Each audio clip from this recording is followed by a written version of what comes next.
Good evening, everyone, and welcome to another fabulous episode of Ghost Education 101. I am one of your hosts, Dr. Heather Leigh, and I'm joined tonight by my fabulous co-host, Philip. Hey, Philip, how are you doing? Philip, can you hear me? And Philip can't hear me, so I'm not sure what is going on. He is being very quiet at this point. I think he might need to check his speakers. So without further ado, I am actually going to speed things up, and hopefully he sees my message that I'm going to be putting in the private chat real quick. But hopefully my other host, when she comes on, can hear me. Today we are doing a Ask Us Anything, and we actually brought on a special guest host.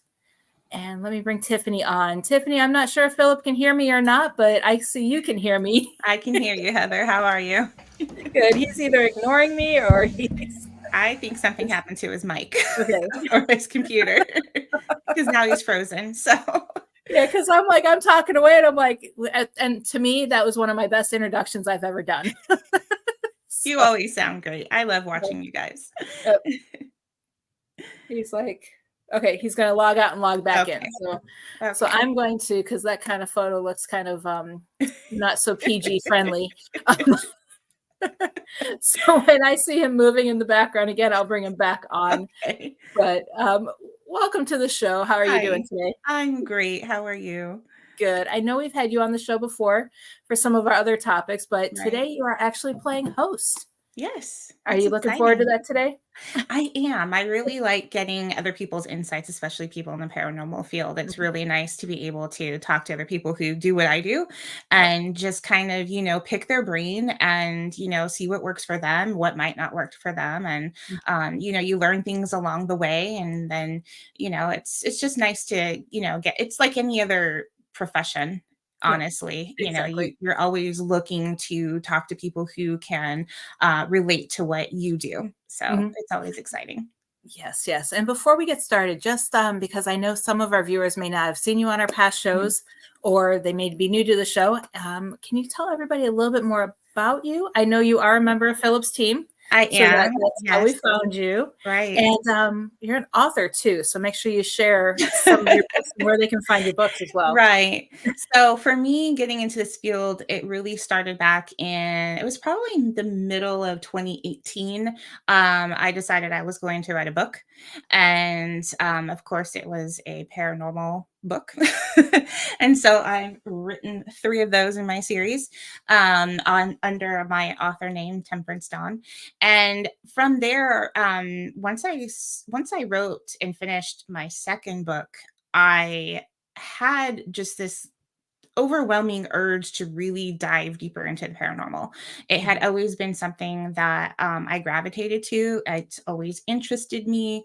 And I figured since I was writing about it, I really wanted to explore it firsthand and get to know what it was like to, hold the equipment and work with it and what it was like to hear an EVP and, just get a feel for what it was like to review evidence because you see things on TV. And of course, I've seen all the shows, but I knew it wasn't the real thing. So I really wanted to do my research and just get hands-on and learn it from the inside out.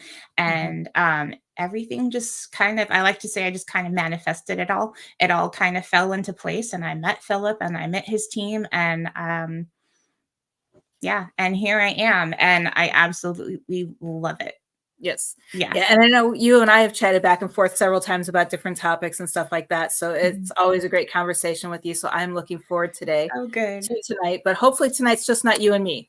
Hopefully. Philip did drop off. And I have my phone on silent, so I'm not watching the messages that are coming through on my Facebook. It looks like somebody's been messaging. So okay. Yeah, because he messaged me and said that his computer's acting up and he had to log out and log back in. He's frozen. Yeah. Oh, poor Philip. No, I'm sorry.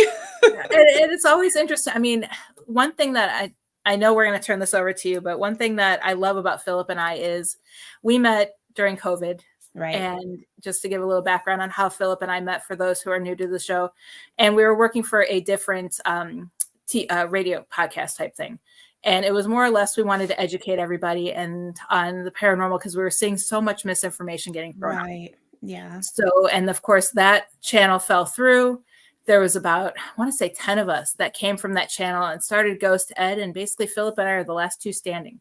Wow, I didn't know that. Yeah. Okay. And for the last 2 years, him and I have been doing it just by ourselves. And we Right. do bring educators back. Like we've brought not Philip, Steve Dills Right. was a former educator, Mhm. Robert Bradley, Alex Matsuo.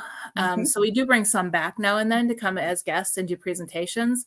But we work so well together. I absolutely love it. And I love you guys. the bit of trivia is we've never met in person, I know, isn't that crazy? but yet we work so well together. I didn't know that until a few months ago too. Right. He was talking and I was like, "Wait, you've never met her in person?" As Yep. because when you watch you guys, it seems like it feels like you guys have been friends for, like, decades, Forever. you know? Yeah. Yeah, Eh, and I was eh, shocked. yeah. And it's just we first met during COVID. Yeah. That is so awesome. I didn't even have my PhD at the time because I was working on it at the time. Right, So right. it's one of those things where it's like, but yet we work so well together.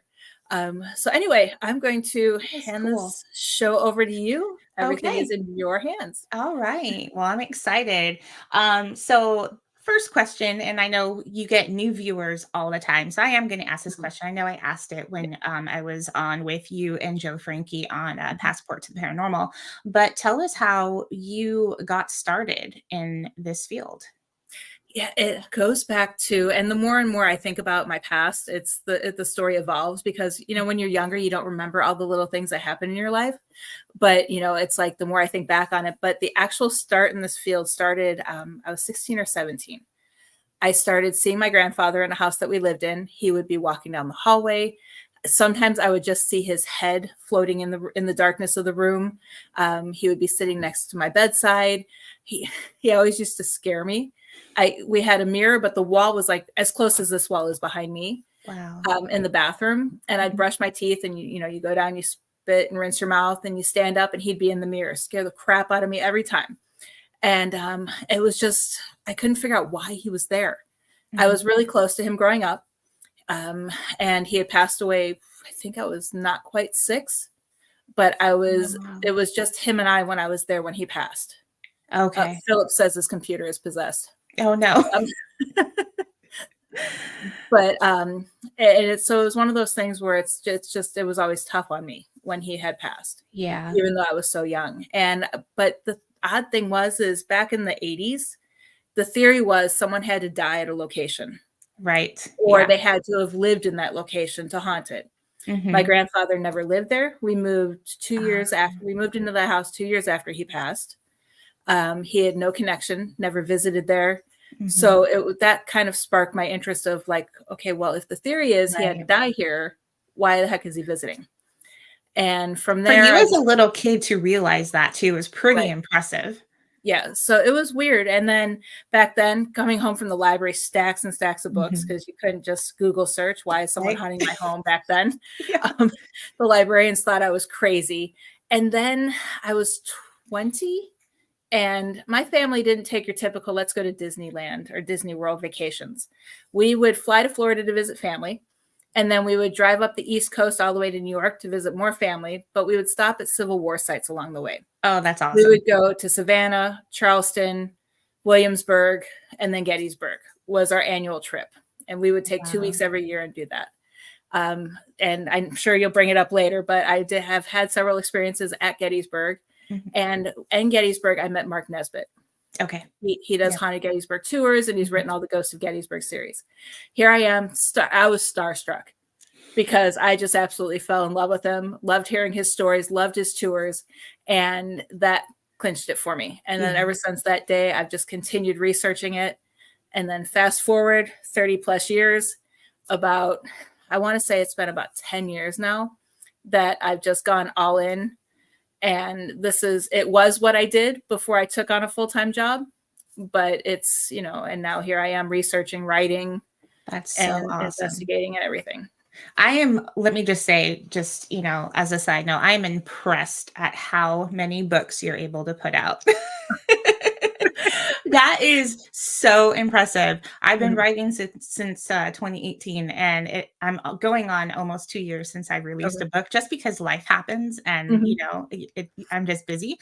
Right. But yeah, I'm just impressed at how many times during a year that I see you're like, I have this book, Yes. and then there's going It's to be been this book, and I'm like, oh my god, I'm so excited for you. 6 books in less than 2 years. That's pretty cool. Yeah. And not to brag, but the newest one, and actually Philip's photos are in here Yes, I because heard about that. I use Yeah, a lot of his photos in my books, especially when I talk about St. Augustine. yeah. But this one is the one that I was most excited about. Those who've watched us several times know who the haunted librarian is. And she wrote the foreword to this book. And the fact that How she awesome. approved everything I wrote in the book just made me giddy. That is so But cool. this one came out Monday. I need that one. Yeah. I have So all this your other ones. I need that one. Yeah, that one came out Monday, and I'm just like so stoked at how that one turned out. I So think that cool. was my favorite one to research. Awesome. Yeah. That's so cool. Okay. What else do I have for you? Um, okay, so this is one that I really like asking. Because it's one of the reasons why I've always been, since I was probably about 14 or 15, been just Mhm. obsessed with the paranormal is, have you ever seen a shadow person or a full body apparition? I know you said you seen your grandfather, Mhm. but have you ever seen a shadow figure? Yes. You have. Yes. Well, tell And us. this and for everybody watching, when Philip does come on, I will turn and we'll restart the questions Yeah, over if they're, and so that way absolutely. he can, because everybody's probably dying to hear his answers as well. But this one was interesting. We would investigate when we lived in Vegas, the same location every month. Our team that I was on out there at the time, we had a good connection with a local venue that didn't want to be public. Mhm. So we have never been able to release what we've done there, but we would go every month, and that's where we had our team meeting, because they had a little conference hall that we could have a meeting in, and then we investigated the location. Tons of activity. I mean, we've that's the location where we've captured a dinosaur growl. Oh, wow. I think I've Yeah, heard about that. Yeah. yeah, so it's tons of activity. And so we were like doing an investigation, and one night there was a tall shed. The guy I was investigating with, he shoot, he's gonna kill me because I'm gonna probably overestimate his height, but he's probably like 6'1", 6'2", Mhm. real tall guy. The shadow Towered overpowered. him. Mhm. I could see him behind him standing over, and he was just waving his arm at me, like, "Hey, I'm here. Talk to me, talk to me." Then in another room in the location, he was just standing in the corner watching. Was this the same night? Yes, yeah. Wow. Then we went back another time, and he wasn't there, because I had seen Mm. him that time, a second time, just kind of lingering in the background. Mhm. And then the third time we were there, he wasn't there. But then there was one time, I want to say a couple months before COVID shut everything down. Mhm. He came to me at night. Most of my visions at my house usually start in a dream. Started off in a dream that it was the same shadow figure told us not to go back to the location because it wasn't safe for us. Wow. And I woke Okay. up, and he was standing at the foot of my bed.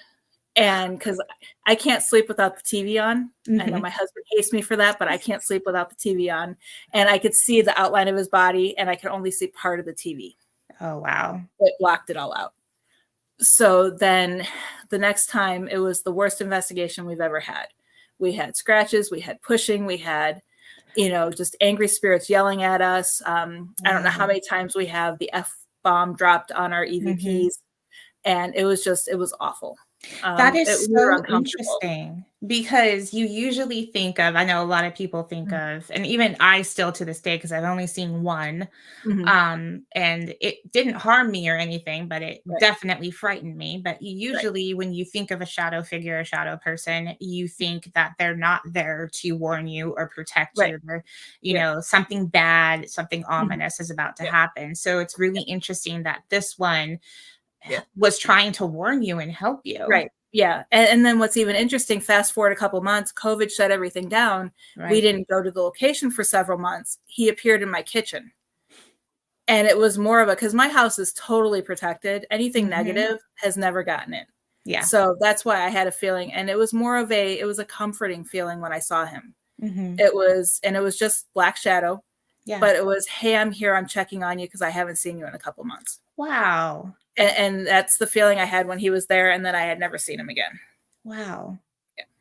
That is really cool. Yeah.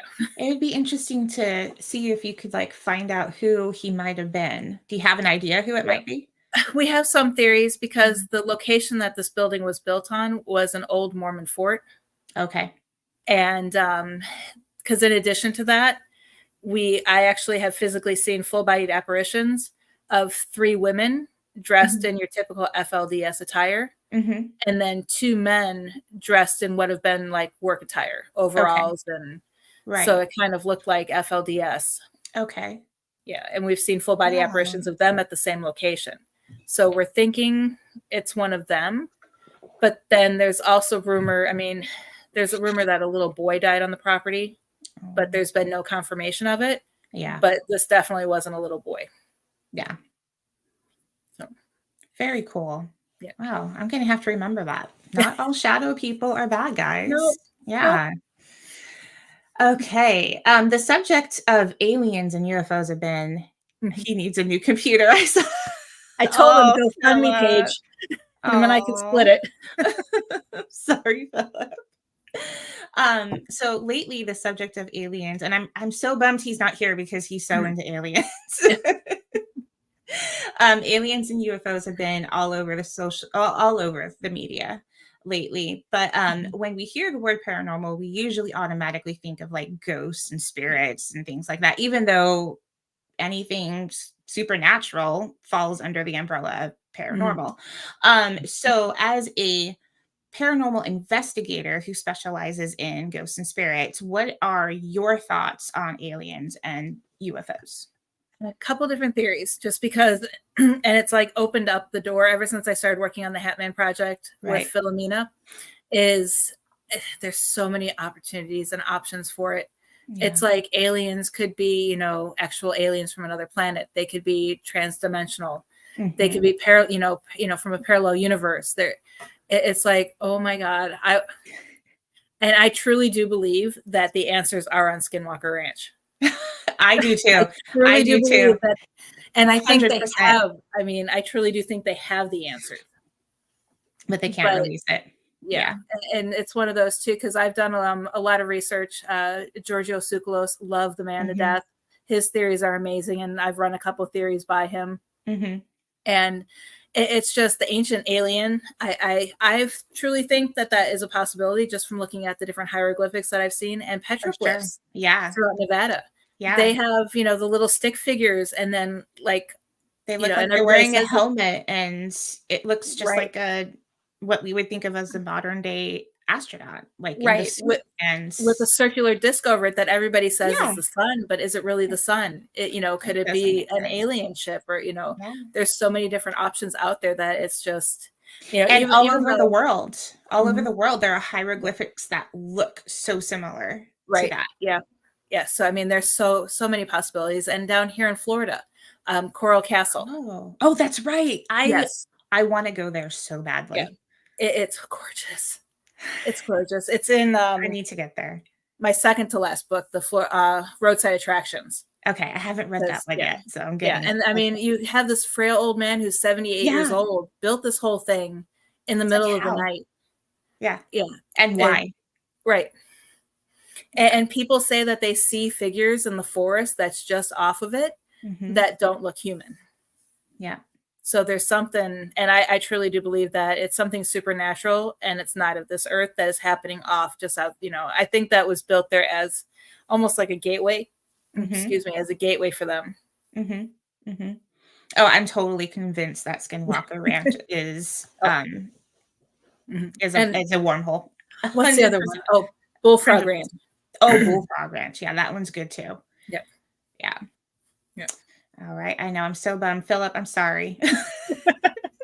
What we'll do is we can always bump my presentation in 2 weeks, and then you and Philip could do next week or in Yeah. 2 weeks. I'll ask the same questions to him. Right. um, so as you know, some people believe that spirits are always evil and they just don't belong here on earth. Whereas It's a others demon. I've talked to, they don't really know what to believe. You have people on both sides. Mhm. But What do you believe spirits are? And do you believe that there are different planes of existence? And that's a tough one because over the years, my beliefs have changed. Mhm. Hold on one second. I'm going to save Jerry's question. Okay. It's one of those in the beginning, of course, you were always afraid of them because Mhm. that's what we were taught. I mean, poltergeist. Why Yeah, wouldn't you be afraid? exactly. I'm afraid of it. Exactly. But the more, or Blind Frog Ranch. Thank you, Sandra. Or I always call it Bullfrog Ranch, but it's Blind Frog. It's Blind Frog. Yeah. Yeah. If I ever get on that ranch, they're gonna kill me because I call it the wrong thing. But over the years, I'm leaning towards, I want to say 90% of it, I think, is residual Mhm. or some type of imprint in the earth. That makes sense. Just because I have done a lot of research with different scientists, especially some in the UK Mhm. that are specializing in, they basically are not altering, but they're kind of taking the stone tape theory one step further. Oh. And it's called the Superman theory. Mhm. And that one is basically that how we can record on quartz. So the Oh, yeah. areas with high concentrations of quartz have higher, you have the Bermuda Triangle, the Alaska Triangle, the Nevada Mhm. Triangle. All of those areas have high concentration of quartz in the earth. So it's recording what's going on. Oh, wow. And I think the same thing could be true of alien activity as well.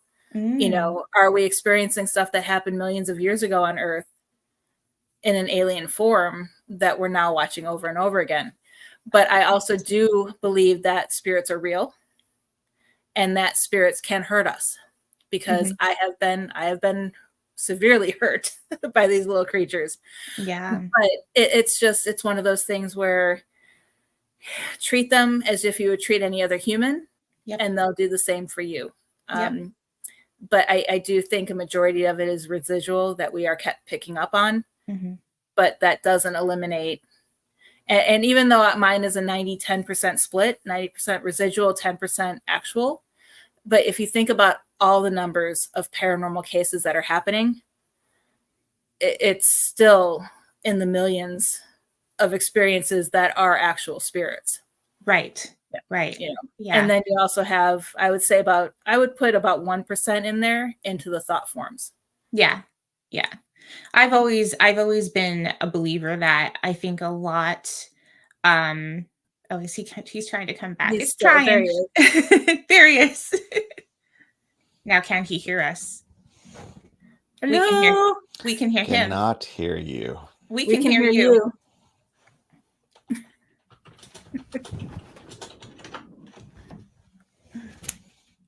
Oh no. Cannot hear you. Oh, Something does not want me on here tonight. it's weird. It's weird. What was the name of the haunted doll that he has? He doesn't want him talking about his experiences. Oh, I can't remember what he named Oh, him. I know. I'm like, and it was a female What was name the name too. of the haunted doll that he has? Oh. He doesn't want him talking about his experiences. Oh, I can't remember what he named him. I know. Oh, my doll, Paul. There you go, Paul. Paul. He doesn't want him talking about his experiences. Yeah, Why it's can I lagging. not hear you two? You still can't hear us? Yeah, Jerry, you can ask any questions you want on text. Oh, my doll, Paul. There you go, Paul. I hear you too. We're just gonna listen to Philip's replay all night long. Don't know what to do. Yeah, Jerry, you can ask any questions you want on text. Can you take me out and try coming back in?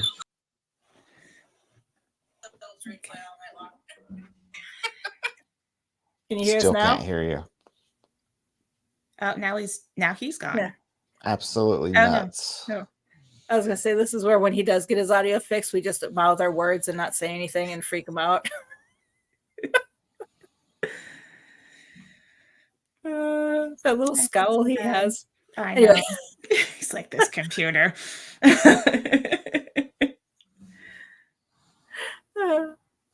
I swear we're not screwing with you. No. I forgot who I did that to. I did it to someone on a podcast once, and it was Joe. I just started mouthing and he's like, "You can't hear me," and he logged out. He got all mad and stormed. Oh goodness. Oh wow. before we go on, I'm just going to pull Jerry's question up. How do I feel about portals? I am a firm believer in them. I truly do believe that that is how, going back to the different types of spirits, I do believe there are parallel universes, and I think portals are the way that they transfer between them. And that is also, I truly believe that that is how a lot of shadow people get in and out and stuff like that. And I've actually even closed a few portals. That it takes a lot of work and a lot of energy. And you want to talk about paranormal hangover? Close a portal. That's one of them. You will be hungover for days. And then and Anton, I know not all are residual, but it's just from my experiences, a lot of the stuff that I encounter can't be explained except for residual. Yeah. I think a lot of people too, they believe in things so wholeheartedly that they actually manifest things around them and they don't know they're doing it. And that's when I think that's what Heather's trying to say is in residual, it's more of just things have happened around them and they've imprinted their emotions into a place. And then they start experiencing things and they're like, okay, everything, I have spirits all around me. Right. When actually it's really just their emotions going crazy. Can you hear us now, Philip? Yes. Okay. I need to sage apparently. Welcome to the show, finally, co-host. That was weird. Yeah, it just froze and then turned to a blank screen. I'm like, okay, what's going on? Anyway, nice to join you. Welcome to the show, finally. Well, she's had some just fine without me. Well, we figured in 2 weeks we would just have you and her on the show since we're getting our mind done. It's already 30 minutes. Right. Past, so. No, but it's up to you. I mean, if you want to go back to your original questions, Tiffany, and because I know there was one question you wanted Philip to be on the show for. Yeah, I definitely want. I think he'll be so disappointed if he doesn't get. And I'm going to step off for just a minute, and then I'll be right back. Okay. I'm scared of this question. No, don't be. So, the subject of UFOs, excuse me, of aliens and UFOs have been in the media a lot lately. But when you hear the word paranormal, a lot of people normally just equate that to just being ghosts and spirits. They don't really think of things other than ghosts and spirits. But in reality, UFOs and aliens, anything supernatural and outside of our, understanding of the physical world falls under the umbrella of paranormal. So what are your thoughts on aliens and UFOs? Do you believe they exist? What are they? Absolutely. I mean, we can't be as arrogant as to think in the entire infinite universes that we're it. God hope that we're not it, because we're not doing too well here on this planet. That's true. So hopefully there's things, creatures, entities more advanced than we are. I mean, we can only pray. If you look around at what's going on in the world, I just hate to think that we are as good as it gets. Right. But then there's other theories that aliens aren't from other planets, that they're from other dimensions that coexist with us. I mean, me personally, I think they're from outer space. I mean, it's just like from other planets, other solar systems. I mean, when you think it's goes on to infinity, I mean, we have no idea what's out there. And I like to think that maybe someday that it'll be commonplace that we're interacting with them, but I don't know. I think it'll be a while. I think they're already here. I think they've been coming here. I was going to say that. I think they're just part of society. But we're so Neanderthal in the way we behave. As if it's different, we got to kill it or shoot it or cage it or something like that. And if I was an alien, I wouldn't want to come hang out with us because we're so backwards. I mean, if they're able to get here, and all we've got is a little rocket that shoots up in the air. I mean, come on. Yeah. I mean, they look at us like we're amoebas or something, I'm sure. But yeah, it falls under paranormal, but then you got to look at, the whole demonic thing that supposedly falls under paranormal. But me personally, I think that falls under religion, because no paranormal ghost hunter should be dealing with that if it exists, Right. because we don't have the training or the background or knowledge to handle that situation. Right. So I like paranormal to stick with ghosts and spirits. That's the category I like. Although I really want to see an alien, though. Like a gray. I don't want to see the lizardy anything. kind. That might freak me out. But the Palladians, is that the? Yes, I've heard of them. Yeah, they're supposed to be kind of pretty. I wouldn't mind seeing one of those. You mean you don't want to see the ones from like from back in the 80s? God, I love that show. And they peel off there. Oh, that was the best. If you young ones have no idea, you need to look that show up. And the original 80s one is better than the one in the 2000s. Yes, it was so good. Yep. I have to look it up. I'm an 80s baby, but that's not ringing a bell for me. So yeah, and then, it had the guy who plays Freddy Krueger. Okay. Was in it. Oh, that was such a good show. It didn't last long though. The reboot didn't last long either. No, it's no. It's hard to mess with an original. Yeah. But aliens, yes, totally, absolutely. Love to see them.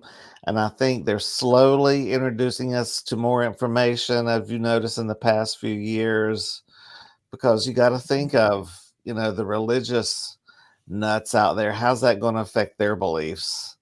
Heavens and earth. Well, maybe aliens are in the heavens, but sometimes they want to think that it's just us and God and the angels. Well, that may not be the case. And are they going to freak out if they think that there's more out there?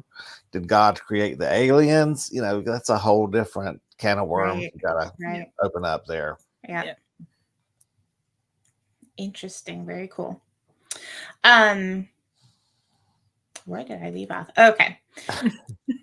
I have a lot of questions. I'm trying to keep them We may have to do a part 2.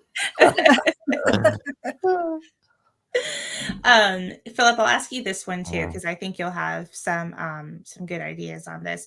As you know, some people, like you just mentioned, some people believe that spirits are just evil and they don't belong here at all. And then you have others who really just don't know what to believe. What do you believe spirits actually are? And do you believe that there are different planes of existence? Absolutely. I think, a true, as we know it, ghost is the soul of a deceased person that's still continuing to exist. Now, there are different levels. We call the most typical kind that we do with earthbound, but I hate that term bound, as everyone knows, because they're not bound here. They may think they're bound here on this earth lower level, lower vibrational plane that we're on, and haven't moved on to the higher vibrational plane where, people call the light or heaven or, whatever they want to name it. I do think there are levels of existence. And the ones here that we're dealing with on paranormal investigations have not gone to that light yet. Because once you have gone to that light, into that higher vibrational, plane, your insight on life changes. From what we've been told, you're not going to have the anger and the issues that you had when you were here. When you come back, it's all going to be for healing and love and just for confirmation of that there is life after death. There's not going to be any things like scratching and biting and the things that people say that they get during paranormal investigations, because these are two different levels of enlightenment, if that makes sense. But I think there's that in-between plane. There's, we're here on earth, we're in our material plane. Then that soul goes into that middle plane, that astral plane. And I think that's where the ghosts, they're still connected to to the material plane. They haven't gone into the high spiritual plane, and they're there. I don't know. I think maybe the Catholics call it purgatory. I'm not Yep. sure, Mhm. but those are the ones we're dealing with in investigations. We're not dealing with the ones that have crossed over, as we say. But Mhm. those do come back and give us messages during investigation. Sometime you just have to know which ones you're dealing with. Exactly. But those that come back that have crossed over are not going to be screaming "get out" and those kinds of things. That that's not what we're dealing with. Yeah. Does that answer your question? Mhm. Yeah. Great. I like that answer. But also, we don't know. There could be a dimension right here with a whole different world in it that we can't see. I mean, we don't Right. know. We Yeah, just we don't don't. Yeah, know. nobody really knows. But Heather asked me in the beginning. Mhm. She, asked if I liked doing, and interviewing and talking to other people who Mhm. do Mhm. paranormal investigation. I said, absolutely. It's so insightful to talk to other people who do this because everybody has had different experiences and Yes. everybody has a different opinion. And it's just really neat to be able to talk to so many different people and kind of come up with or expand on a theory that you already have. So, Mhm. you know, And yeah. I just like people to be open-minded because we do not know anything about this situation. Yep. Nothing's been proven. We have lots of evidence that we can base our beliefs on. But when someone is so adamant, like when they're talking about doing ITC, they just don't believe in it. They think it's a crock, it's radio waves, it's pareidolia, blah, blah, blah. I don't like that closed mindedness of people Yeah. because you're going to miss out on a lot of opportunities. We know we work with ITC. We just had an amazing experience last weekend with ITC We at sure this did. location. Mhm. I mean, it was a full on conversation. I mean, and the chances of that being a radio wave answering these questions is It's not. mathematically Yeah. impossible. So I just hate seeing all the naysayer, negative, closed-minded people that think their way is the only way. And Yeah. it's like, dude, we don't know any of this. We don't know how any of this works. We have ideas and thoughts and of how this may work, but what we don't know. We don't know. Mhm. You know. Yeah. Mhm. Yeah. Exactly. And that's where Philip and I get along so well. I mean, we agree on most things, Mm-hmm. but then we disagree and have different theories on other things, but Mm-hmm. yet we're still open-minded to each other's theories. And I think Yeah. Right. I that's think how that's we work well so together. important. There It's may so be important. something that you tell me that I haven't even been exposed to or thought of yet, and I'll go, Mhm. "Oh wow, that's a great thought or idea." I Mhm. can incorporate that into my thoughts and Yeah. ideas. I mean, that's learning. Mhm. You're hurting yourself if you're not being open minded and listening to Exactly. others. Yeah. Yeah. And that's the point of our show, is to help others learn, Mhm. Mm-hmm. or at least learn maybe a different way of doing things. Yes. Absolutely. That's why I like you guys.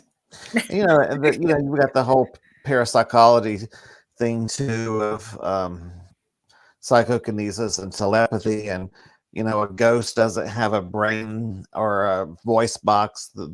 We don't see any matter. So are they projecting these thoughts into our minds when we hear this disembodied voice? Is it really there? Are they projecting it through telepathy into our brain? We don't know. Mhm. I mean, Yeah. to me it sounds like they're in the next room or down the hall. Yep. So I have yeah. so many thoughts and ideas in Yeah. my head just from listening to you guys. I'm like, I need to go and write a whole book when I'm when I get Then and the write all other the thought ideas is, down. how many times have we heard of animals reacting to things and Yep. barking at something that we can't see? Mhm. Maybe that ghost does have a voice box and made of matter. It's like, but we can't see it in our underdeveloped brains or anatomy, and that may be another dimension. We don't know. Yeah. I mean, I've been touched, punched, felt breath on my neck, whispers in my ear. How's that possible when you don't see anything? But also, we don't see the wind blow on us when we're standing in the wind. You can't see it, but you got all the effects of it. That is so That's true. not telepathy. It's wind. It's there. It's real. It's matter. So, Yeah. Very cool. What is the biggest misconception that people have of you? of me, Both of you. well, I'm smarter than I appear to be, but just because I like to have a good time and joke around, people think I'm not serious. But you have to have a sense of humor about yourself to do this. Because if you've got a stick up, you're gonna what? You don't have the openness to have that spiritual connection to the other side. You have to have a light and open-minded heart and way of looking at things, or else you're in for a sad time. So I joke and kid and things, but you've seen me at an investigation when I get laser focused. Yeah, it's like, I do too. I'm bossy, and I'm not mean. I'm just like, you have to get into the zone. Yeah, there's that zone there, and you have to get into it. Yeah. But if you ever see a medium that does not have a sense of humor, you need to run, because you have to have that upbeat vibration. I don't always. I mean, God knows I'm depressed a lot too, but but I still have a sense of humor about myself. I mean, good God, look at my hair. I mean, come on. Look at this room. The hairdresser who needs a haircut. Yeah, he's always complaining about his hair. Always in need of a haircut. For me, two misconceptions stand out. The first one is because when people find out that I practice witchcraft and all of that stuff, it's automatic. Oh, you worship Satan. Right. It's like, no. To me, I don't believe he even exists. If anyone wants to know my personal truth. I think we dated a while. But it's one sure of those that's who that was. But anyway. There's the sense of humor. Right there. But it's one of those things where it's a lot of people just automatically. I mean, and it's sad to say that it happened in Florida, in Vegas, because I used to be didn't tell anybody what I practiced when I lived in Florida before I moved to Vegas. Yeah. Vegas kind of opened my shell, especially when I connected with she calls herself the Sin City Witch. She really opened my eyes to a lot of stuff. Yeah, Marissa, she founded the Witches Paranormal Society with me. Oh, okay. So so we worked together on that, and she opened my eyes to a lot of stuff. But I have a tattoo of a triquetra on my ankle, which could be a Christian Trinity, for as far as anybody knows. But I have the pagan background on that one, and I was actually asked to leave a Chick-fil-A and told they don't serve my kind there. Wow. Yeah. She said, and this was like 13 years ago before we. I'm trying to picture it in my head. I'm gonna Google it real quick. Yeah. People are idiots. If I'm bendy, I could show you, but I'm not bendy enough to lift my leg up to show you. Don't break anything. What's it called? A trifecta? Triquetra. Have you ever seen the TV series Charmed? Yeah. Oh God, it's on the front of their book. Oh, okay. That little. There it is. Yeah, I think I see that and I'm like, wait, that's Celtic. Right. It is. But but uninformed people have uninformed opinions. Yeah. Right? And a lot of witchcraft goes back to the Celtic beliefs. That is true. I have an Irish background, so I follow a lot of the old Celtic beliefs in my witchcraft practices. Okay. And beliefs. So that's the first thing. I worship Satan, and it's just I'm not accepted. But I'm more open about it ever since I moved to Vegas. And basically, if you don't like me, you just don't get my business. I mean, Vegas has topless showgirls. Come on, really? Right. I mean, how narrow-minded can you be? Yeah. Right. And if you want to know the misconceptions about Vegas, though, that list goes on and on, but that's another show in its own. When we were moving out there, people are like, why would you want to move out there? There's hookers on every corner. Where we lived, it was beautiful, quiet. No hookers on the corner of the street. One little spot. Got crackheads up at the corner of the interstate where Right. I live. I mean, come on. I drove to Right. Philip home from an investigation, and there was some stuff on the street. Well, yeah, and I'm in the And I'm like, where do you live? burbs. It's everywhere. He lives in Vegas, but he didn't tell you. Yeah. But then the second misconception, and this I've discovered more since I've gone back to work, and slowly the people I work with have learned what I do, especially since I've had to request time off for book signings and to go filming. And the first question that they ask me is, why are you here? For some reason, people think just because I've written books about the paranormal, have been on TV shows, documentaries, that I don't need to be working. Yeah. That is so not true. Exactly. As an author, I get that question too, because they're like, oh, you write books. You must be like rolling in the dough. And it's like, no, guys, that's not how it works. I make pennies. And the other thing they I don't literally understand, make pennies off of every book I sell. right. And with the publishing house that I work with, I mean, I get paid twice a year. Yeah. And it's still not enough to last. I mean, Yeah. My last check was barely enough to pay the electric bill for 1 month. Yeah. So, but yeah, that's the second misconception, is they think we have a lot of money. Like, nope. I wish. I know. I would get be a more than TV happy not to series. have to work. If I get a TV series, I'll be set. Oh, yeah.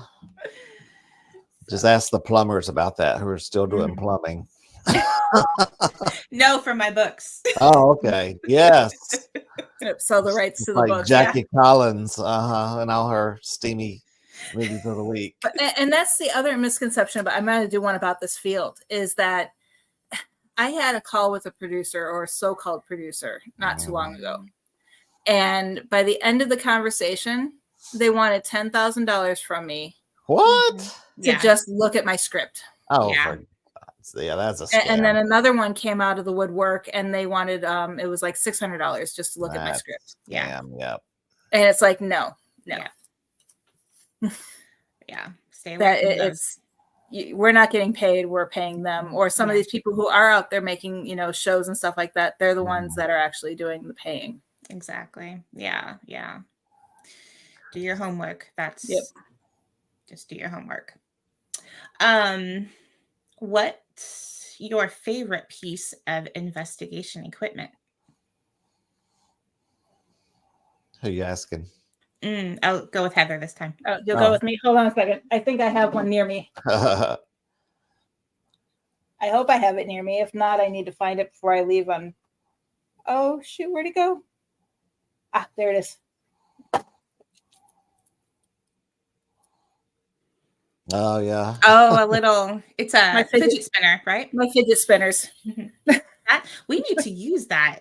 We need to get some. That would be so cool. I never thought of using a fidget spinner on an investigation. Mine light up. They're easy turning. Yeah. And I was introduced to this by a guest. I was hosting an event for a fundraiser for the museum that I worked for. And she's like, can I show you something cool? And she actually owned the house that was next to Zach's museum in Vegas. Okay. Oh, yeah. So she has a lot of activity happening in her house. And she pulled the fidget spinner out, and we put it on a rock. She made sure it was level. And even though we're outdoors, they're heavy enough to where a light breeze won't affect it. Right. So we let it sit there for 5 minutes. So we made sure it wasn't spinning and it was flat. And she basically said, if you're here, let us know you're here by spinning this little object. And she's like, let me show you how to spin it. So she spun it. She stopped it. And she's like, now it's your turn. And the thing slowly started spinning. I was like, oh my God. I went home on Amazon and I bought a pack of these. Yeah. Oh, look, I'm buying some for the team. And we've used them on every investigation That's since. Cool. I mean, you put them, and I have all different colors. So, I could say, for yes, spin the red one, or the green one. For no, spin the red one. That's a good idea. And and we've had so much, because they're curious. I mean, especially if you're dealing with spirits from the 1800s, they've never seen anything like this. Yeah. So they're curious, and they do interact with these. You have to kind of explain, that these lights are not going to burn you, or Right. Yeah, we do that. We do that a lot. Like, you can touch this, and it's maybe something that you've never seen before, but don't be afraid of it. It's the Right. way we can communicate. We try to explain it all. Yeah. And Yeah. usually once we do that, then we'll start getting activity Yeah. from the device. Yeah. Yep. How about you, Philip? Well, people, okay, I don't use the word cat ball. They're spirit balls. I made that You know. mistake. I'll own that. I Oh, made that yeah. mistake over the weekend. He's like, Yeah. what? What? Have you not figure watched out. Ghosted I'm like, before? well, that's what it is. It's a Yeah. cat ball. But I was like, anybody who watches Ghosted knows that. I know. but we Andy on our team does all this cool 3D printing. He's printed us holders for our REM pods that tilts them so they're more at an angle so the camera can see them. He's done that for a lot of our equipment because you want to be able to see it at an angle on camera instead of flat. And he's made these little hangers that you put the spirit ball in so it can swing back and forth, but it won't light up. You have to touch it to maneuver it to light up. The way he's got it, we're trying to debunk these things. So we've set a lot of those out. But this past investigation, there was a pool table, and we put the spirit balls on top of the pool balls that were racked. And we were already in conversation with a man in there to play a game of pool. I wish we could share it, but we can't because it's private. But Andy's leaned up against the wall, and I'm sitting on the chair, and Andy said, it's your turn to break the balls. Talking to and all the spirit balls on top of the pool balls lit up. Now there's no vibration. We jumped up and down. They didn't go off, and then I said, I hope I said, I bet you've never seen anything like that before with the lights on pool balls. And the spirit box said, surprised. I mean, it was just really cool. So, these stupid things that people put down, there are ways to try to use them that may be a different way of using them. But, we got great results with those. I mean, there's no way all of those would have lit up on top of the pool balls that were racked. And that's the only time it did. And we're not moving. Yeah. Plus the conversation on the spirit box. Now he has one of the is it Gary Galka? One of his new devices that does all the hertz and all this. So it was just white noise coming out. It was incredible. But make a long story longer, my favorite is our DVR system. We have the most amazing audio results on our DVR system. People probably think that we are faking a lot of it because of the EVPs we get. Swear to God, on my mother's grave, anything you hear on our videos is the only thing I do is on the replays, I slow it down and increase the volume. And I think you only slow it down by like 20%, right? Yeah, Yeah, usually 20. Sometimes it goes down to, I'll do, if it's 100, I'll do 80, and sometimes I'll do 75 if I'm not sure. But, I don't adjust the pitch or the noise, none of that. Yeah. And I don't tell you what I think it says. Yeah. Yeah. We just say where there's an EVP. You'll put an EVP. Then replay. Yeah. Yeah. And Jim had a quick comment about my fidget spinners. We have tried this before and it does still work. Oh, okay. We have also done this with telekinesis where I'll sit there and think about having it move and it'll start moving. Yeah, so, cool. And we've done it inside a glass container as well. Yeah. And then Jerry does agree that your DVR system is incredible. Oh my gosh, yeah. You may think something may not be happening at an investigation. It may seem quiet, and then we go back and review, and it's like, holy cow, I had a house full of so many EVPs going on. Yeah. Anton, go ahead. I was going to say, Anton did ask a question earlier. They'll say things about what you're doing. Yep. Which is, it's like they're watching and commenting on what we're doing. Okay, what's he having to say? Yep. He says, what if this is for Philip. What if you have 3 Mhm. people who hear the same disembodied voice? This is when you were talking about the disembodied voices earlier. Yeah. It was funny. Sometimes everyone can hear it, or other times only one out of the 3 may hear it. Just like on our audio, like one camera may pick it up, and the one in the room next to it may not pick it up. It's all like they're imprinting it onto the audio. It's just like the disembodied voice. Is it Yeah. coming through telepathy, or is it coming through another way? But I've been like, oh my God, did you just hear that woman? And they're like, no, I didn't hear anything. Or, yeah, we all heard it, but we don't know what it was. Yep. Well, just over the this past investigation over the Mhm. weekend, me and Andy were walking down a hallway. There's Oh, no one yeah. else in this hallway, and behind us is a dead end, and we Mhm. hear a woman mumbling. And Andy stops and he goes, "Did you hear that?" And I go, "Yeah, that was a woman talking." His body Mhm. camera, because we didn't have a camera down this particular hallway, his body camera faintly Mhm. picked it up. My body Mhm. camera, I'm not even going to send it because I know Yeah. where it is, but I can't really hear it. Yeah. But he says that his body camera was able to very faintly pick it up. So it's like we both heard it clear as day. And we both responded to it, but my body camera barely picked it up, and his is just, it's very, Mhm. very faint. So yeah, is it just how, like, does it just depend on what they are trying to imprint upon? Is Mhm. it the actual device? Is it the person? Is it Yeah. maybe a select few people out of a group? Mhm. So yeah. I was at an investigation years ago with another group, and there were 4 of us, and we all heard a moan, like, oh, and on my digital recorder, it came out as help, Hmm. but we didn't hear help. We just heard the moan, but the digital recorder picked up the word, which was really interesting.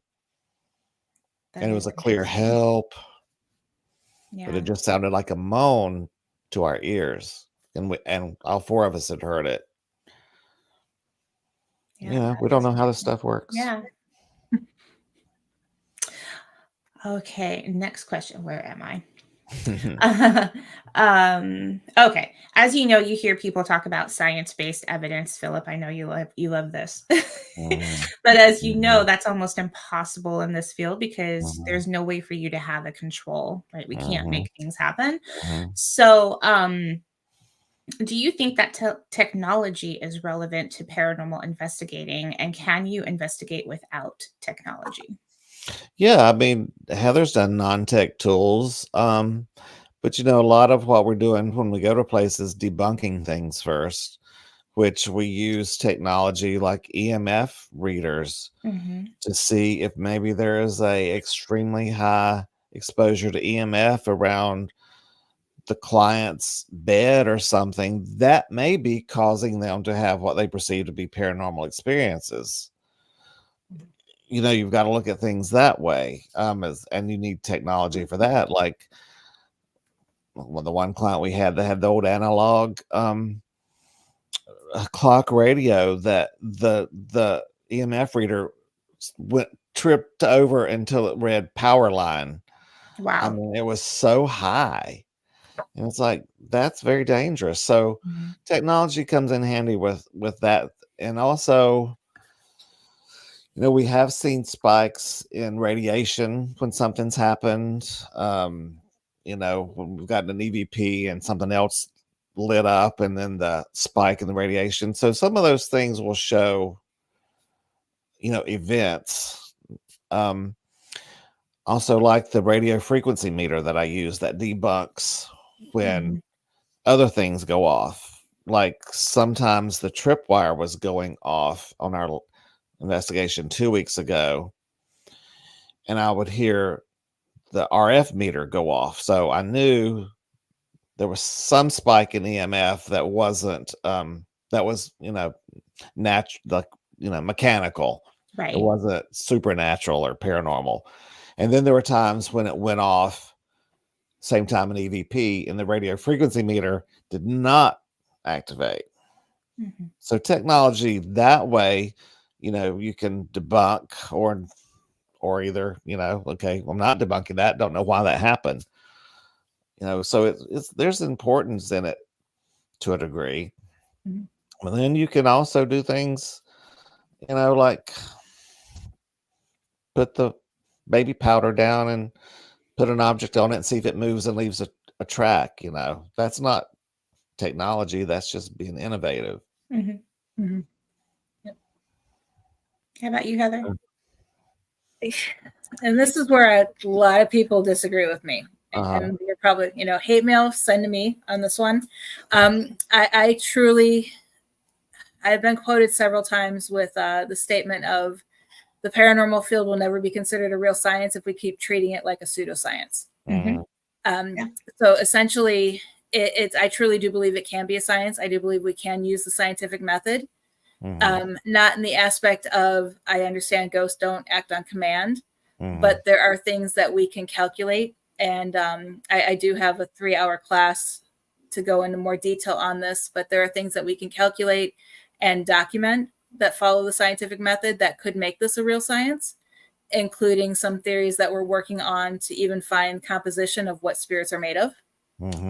And it also goes into the aspect of, you have the laws of thermodynamics and Heisenberg's principle, string theory. All of that can be used to explain all of the paranormal and supernatural activity that is happening. But so many people are out for the thrill, out for the ghost hunting. And the other thing too that I'm actually working on writing a paper on is EMF detectors, I believe, are useless in paranormal activity, because with working in telecommunications right now, I have learned that telecommunication EMFs can travel for tens of thousands of miles in a wavelength. So you use a K2 meter, ask a question, light up the thing for yes, it lights up, even if you wait 3 seconds and it lights up, and then you wait a few seconds, ask again, but then at that point in time, you're at the peak of the wave again. So it's going to light up again. So you're going to think it's saying yes. So I truly do think that those are completely useless. I mean, even if you turn all the power off in a home, you're still going to get radio waves from something on the other side of town. But people don't realize that. They don't think that this is what's happening. They just watch, nothing against the TV shows. I know a lot of people who have been on them, and they are really good investigators outside of the TV shows, but the TV shows put on camera what they think people want to see. But you can't take what you want to do in this field seriously if you learn from everything from TV. Right. You need to understand the science behind how the equipment works and the science behind what triggers it. But I do still, it's not going to happen in my lifetime. God, I wish it would, but this is a true science to me. Yeah. There's so many ways to make equipment react. Like this last Saturday, the building we were in was just gigantic, and everyone had to have a walkie-talkie because we were on different floors. And walkie-talkies will make, and they sure did. They made everything go off. And, and people say to put your phone on airplane mode. That doesn't work. You still have power emitting from your phone, because how else is it turned on? It can be on airplane mode and it's not sending a signal, but it's still turned on and emitting EMFs. And people don't realize that. That's why we've always left our phones in the car. We don't even bring them in on the investigation. Yeah, we made sure all the walkie-talkies were back in the charger and turned off. Yeah. But your charger is emitting power. Well, that was on one floor, and we were different floors. So in this very big old building. So And I think I know I'm the one asking questions, but we investigated with the lights on with this one. And I think a lot of people have the misconception that you have to investigate in the dark, and that's just absolutely not true. So we did have electricity going through this building, while we were investigating, but you do try to take every precaution to make sure that there's nothing that can interfere with the device that, is sitting over there. So, That's why I like Lights, the audio evidence, though, the EVPs. yeah. yep. Yeah, that's true. Yeah. We had so Lights many. Lights Off came about with the TV shows. Yeah. And I know some people say that Lights Off is great because you don't have any visual distractions or anything like that, and investigating at night because things are quieter. Well, ghosts don't just come out because at night, No, and So things are much happens quieter. during the day. We've had our best evidence during the daytime, Mhm. and it's I don't even get me started on that one. That's a whole other show. I love it. I can talk to you guys for days and days and days. That kind of leads me into my next question, actually. What do you tell people who believe wholeheartedly that what they see on TV is real? And I ask this because before I met Philip and his team, I actually went on a ghost hunt with a group. We met at a cemetery, and I was immediately put completely off and on edge because they were using their phone apps. Oh, And yeah. I immediately knew that they were just being ridiculous.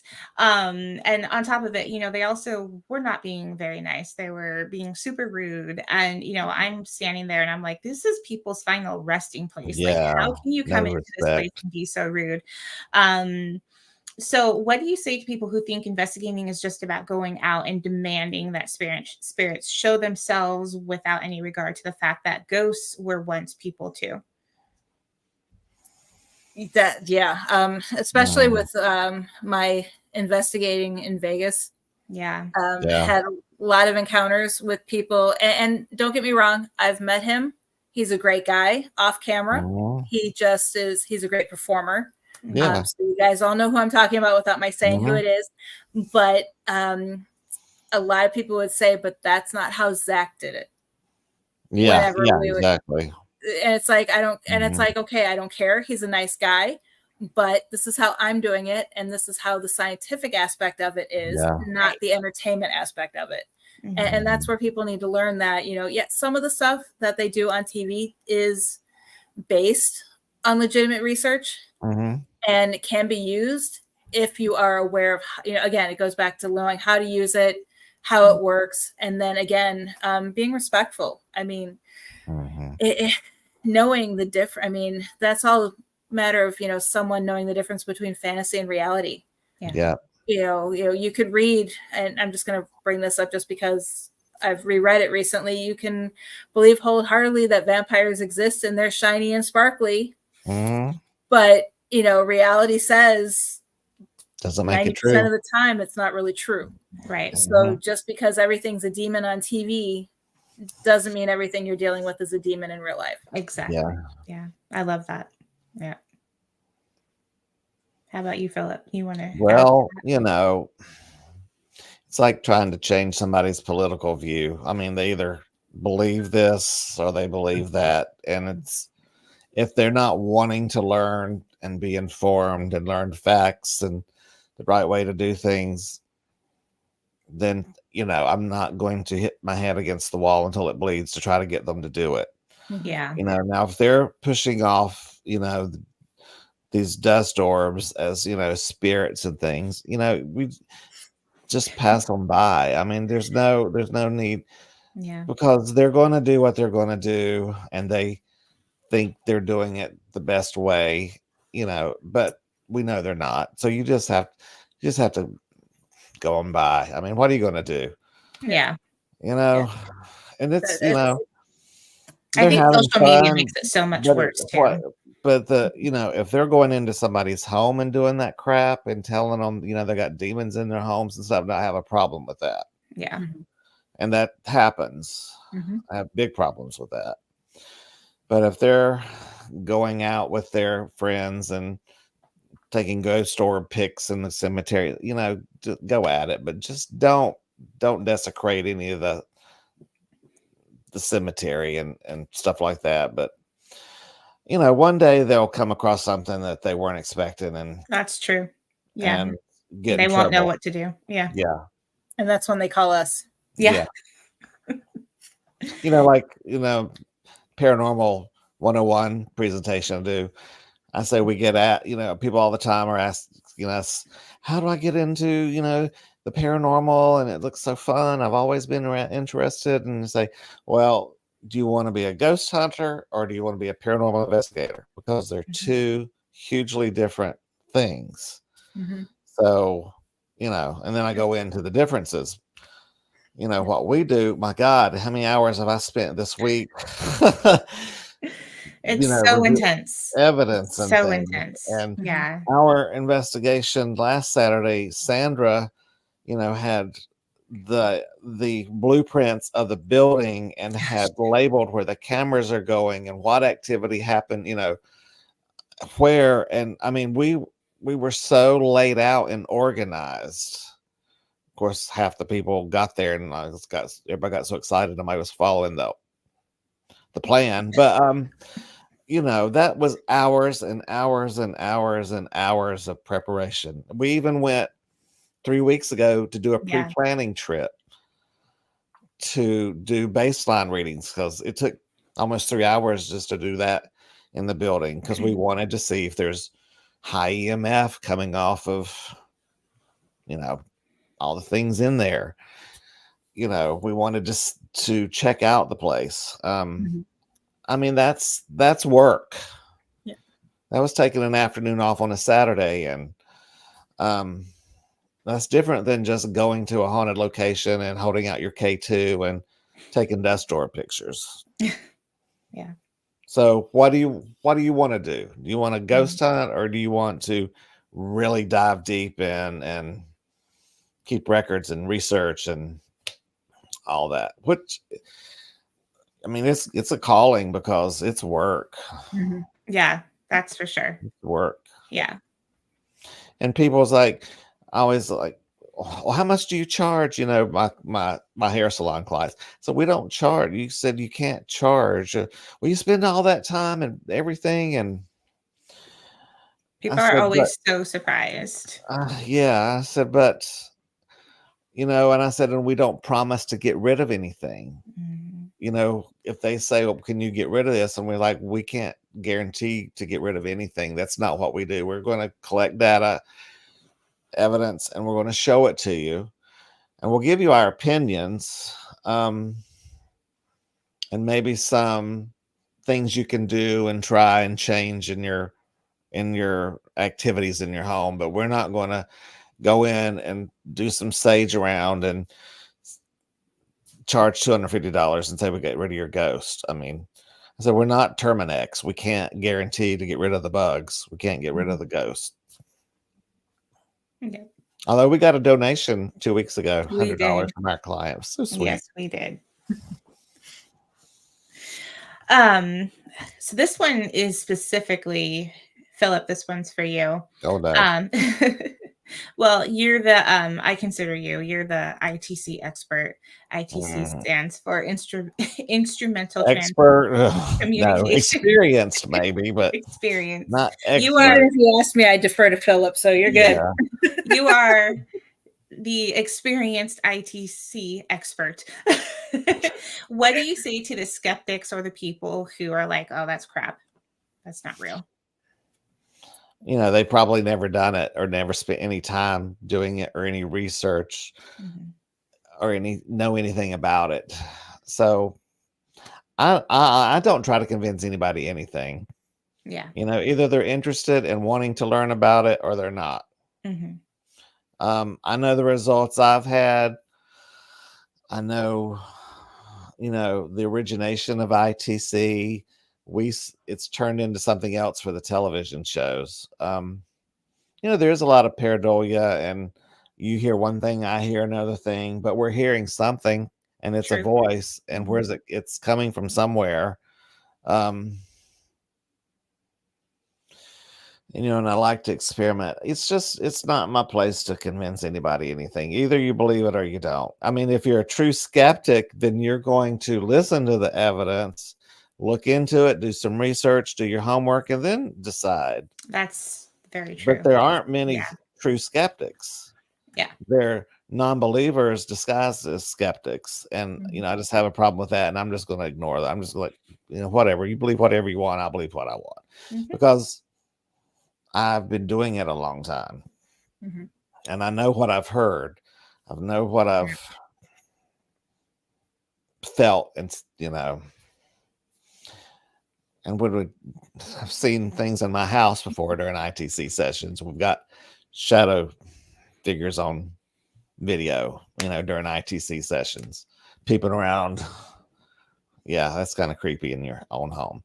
But I didn't know that. I don't think I'm coming over anymore. yeah, I can show you those videos. That's a while back. But I've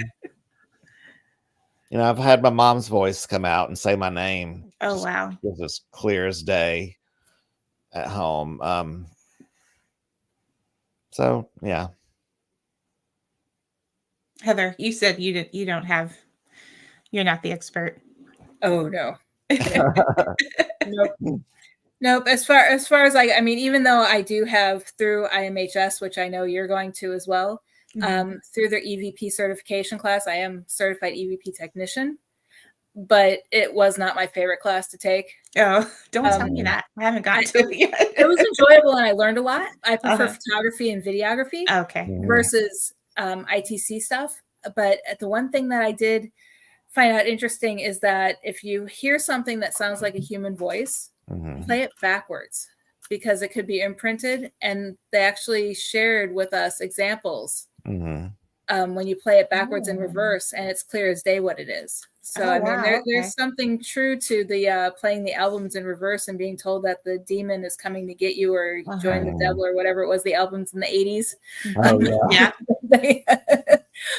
But as far as ITC, I mean, I'll do EVP sessions. We do have a spirit box, but we only use that in events because guests who come to the events want to see it now, but that's not something we use on an investigation. But it's also not something we use it to document what happened more than actually communicating with spirits. But there's so many advances. It's just not the plain old PSB7 anymore. Right. Like the device that we were using that turned the noise into her. You have to look it up because it's over my head. But it turns the sound into white noise, and it just sounds like shh, and the voice will come through. And these answers were coming through. But and the device I use that scrambles the words, you will not hear words you can understand through the radio. It's all scrambled like gibberish. So when you hear several words come out that make perfectly clear sense, shouldn't be hearing that because it's all scrambled. So there's some ways to try to figure out a way to not make it pareidolia and radio waves and things like that are leaking through. You can. Now the Estes method, don't get me started on that before. I specifically did not put an Estes method question. That's the biggest bunch of malarkey I've ever heard of. And if you want to know why, just send me a message. You have to be with people who you trust. There's so many. So many. Yeah. All right. Next. Oh, well, let's see if some of these you guys have already answered too. Do you guys ever get scared? It's been a while, but I have been. Yeah. I mean, because when you can feel good energy, you can feel bad energy. And sometimes I felt really bad energy to the point of feeling sick. And that puts me on guard. This investigation 2 weeks ago, when I heard that client's voice on the EVP and what it said and know that they're not there, it creeped me out. Knowing what they were saying was going on in the house with hearing each other call each other's names and things. And that made me uneasy, not really scared, but made me uneasy about what's going on in the house with the spirits. Yeah, for sure. But scared, it's been a while. Yeah. Yeah. There was one time that I was actually scared, but it was more not scared of the spirits, scared I was going to die. No. It was, we were investigating a mine back in Yeah. Nevada. We were underground. I don't even remember how far we climbed. And I'm claustrophobic too. So I don't know how I managed to get in the mine in the first place. And we were there, we got to a point where we could stand up, and there was 3 of us. Well, there was actually 6 of us, because we were there with a film crew filming a pilot along with the owner of the mine. He wanted to try to do something. So we were standing up, and we just kind of like, okay, well, this is the dead end, because the owner had said just down maybe, I don't know, 50 feet down, it was collapsed. And something told me I had to go back there. And being claustrophobic, everybody was like, you really want to go back there? Yeah. And I'm like, yeah, I think I need to go back there. So I'm crawling on my hands and knees, because that's all you could do. It was so, and I could feel the top of the mine on my back. Oh my God. And I'm crawling, and I don't know how I did it or why I did it. It just, something called me back there, and I got to the dead end where the mine had collapsed. And all of a sudden, I'm trying to do an EVP session. All of a sudden, I can't breathe. I start hearing cries and screaming of men. And the camera guy came with me, and he couldn't hear any of it, so he didn't know what I was going through. I start crying. I felt like I was being crushed, physically crushed. Wow. And I just was like, I got to get out of here, or I'm going to die. Yeah. And as soon as I got out of that little cubby hole and back with the rest of the team, I was perfectly fine. Wow. It was like nothing had happened. And we had later found out from the owner that in that area, it collapsed with people in the mine, and they still to this day don't think they got everybody out. Oh, wow. Yeah. But yeah, it was more scared for my life than being scared of the spirit. I'm one to yell at the spirits. I've been attacked by the spirit, and I've stood up and yelled at it like it was a 5-year-old child who did something wrong. Yeah. Yes, you've told me that story. I don't take that crap. Yeah. And so for that to happen to me, that was a eye-opening experience for me.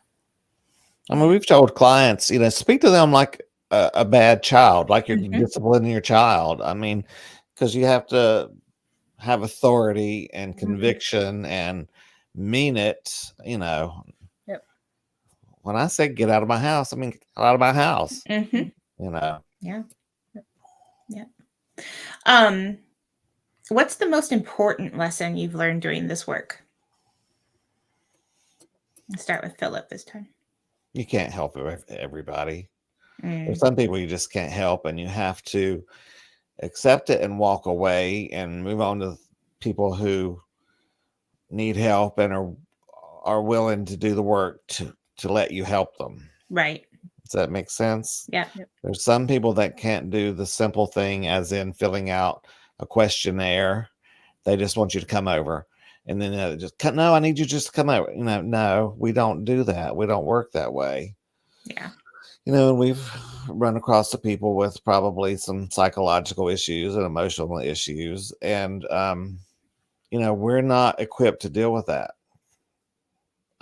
First of all, it's dangerous for us, and could be harmful to them if you do something that triggers them.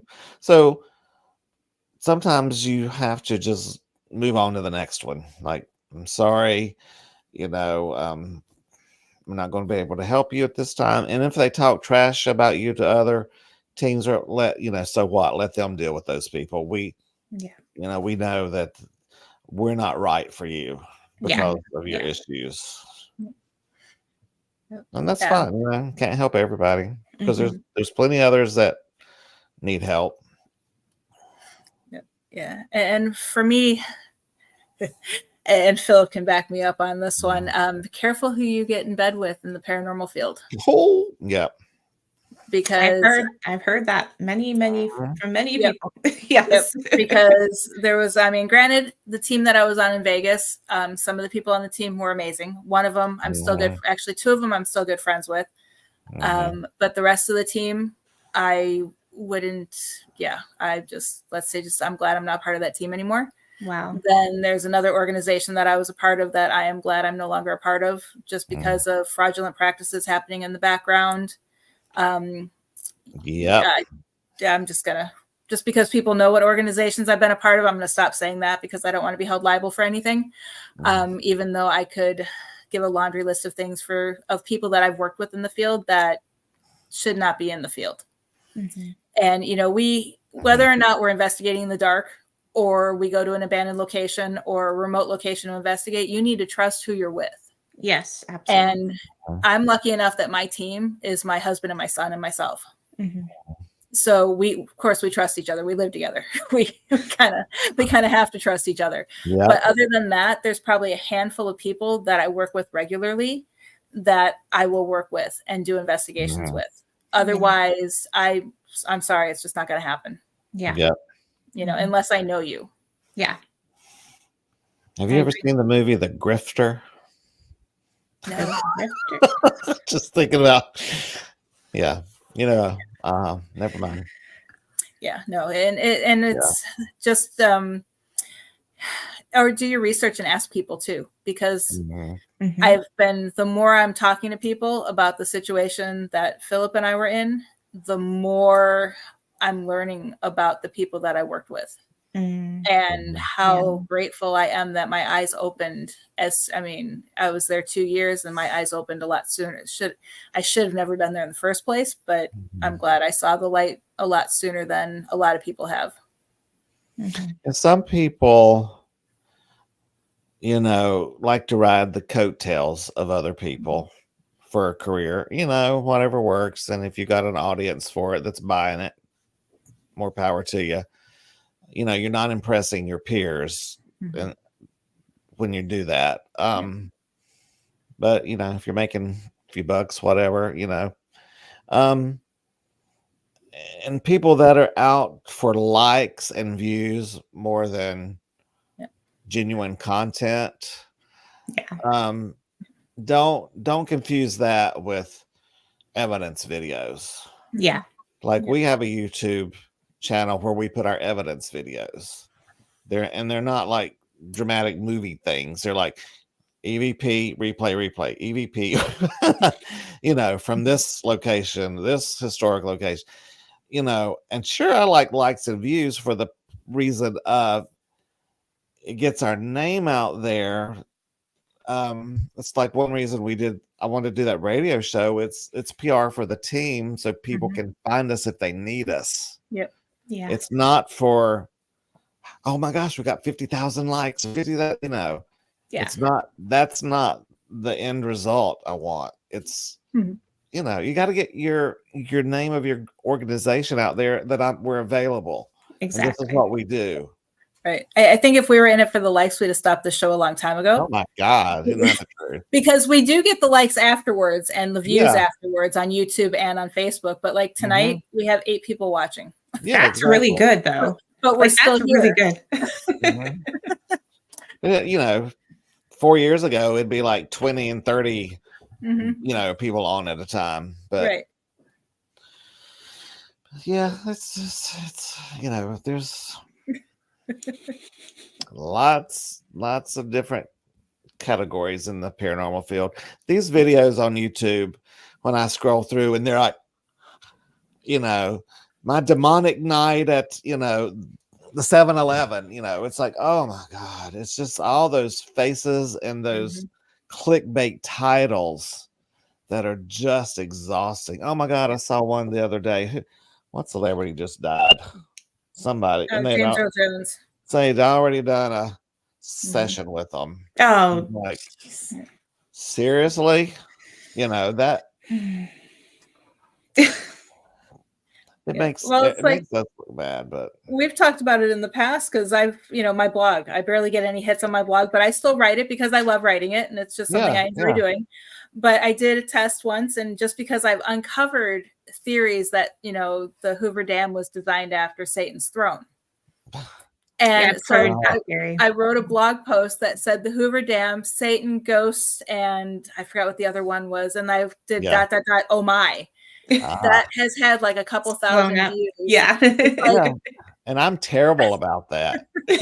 I mean, I do not like those catchy headline things on the videos as like September 7th investigation at the Lake House. I mean, you're going to watch it, you're going to watch it, Right. But yet my article, the ultimate ghost hunter's guide to Orlando, Florida, has like 2 views. Oh, Like, I'd rather watch something like that I could learn yeah. something. enjoy. Yeah. But yeah. It's marketing, and I'm the worst at that kind of, let's look at our YouTube page. Half the time I don't even, it's like title. What's a title mean? Well, real quick, we do have a new viewer that I've never seen their name before, but Valiant Thor, watching from Los Alamos National Laboratory. Oh my God, that's a Nice. great name. Yeah. Isn't it? So welcome to watching the show. Let us know if you have any questions, Very and we hope cool. to see you on more shows in the future. I hope you're wearing a cape with that name because that name just needs to have a cape. Yep. All right, I have two more questions for you that I really want to touch on. Mm. First is how have your views changed of the paranormal over the years since you've been doing this work? Quite a bit for me. Quite a bit, because it was all, it was almost like when I first started, nothing was residual, nothing was an egregore. Yeah. Everything was related to human spirits that were stuck here, or the spirit, again, going back to Poltergeist and all of the old shows that they used to have, is, granted, I wasn't doing active investigations at the time, but that's what all of my research was coming up with. Right. And now it's more, for me, I take a historical view on what's causing the haunting, and tie that in with, scientific evidence of what's happening at the location, because there's more to paranormal activity than the actual activity happening. You got to look into the area, what's in the ground, what's in the, the moon phase, all of that stuff. There's more to it than just going out and, hoping to see a spirit, or just visiting a haunted location in the hopes of having an interaction. Right. Absolutely. Yeah. And for private investigations, we ask, like, personal family questions. Is anybody in therapy? Everybody getting along? Anybody in the house fighting? What energy is being created and put out in that house that may be feeding something or suppressing someone? There's family dynamics is important to look at. Yep. For sure. What have I learned? What's the question? How have I changed? How have your views of the paranormal changed over the years?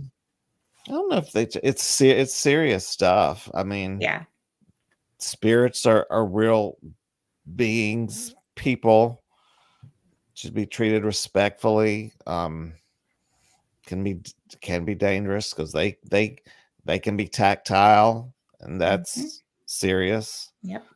The disappointing thing is how competitive and close-minded and backstabbing some of it is, and it's just some people that are just nasty, for no reason. I mean, I had somebody several years ago that's quite well known that people think's amazing and was talking crap behind my back. I never even met the person, and I just sent a message that, look, I've heard you said these things about me, and I have no clue who you are. So that means you know nothing about me. So if you have something to say, please contact me directly. Of course, never heard from them. Yeah.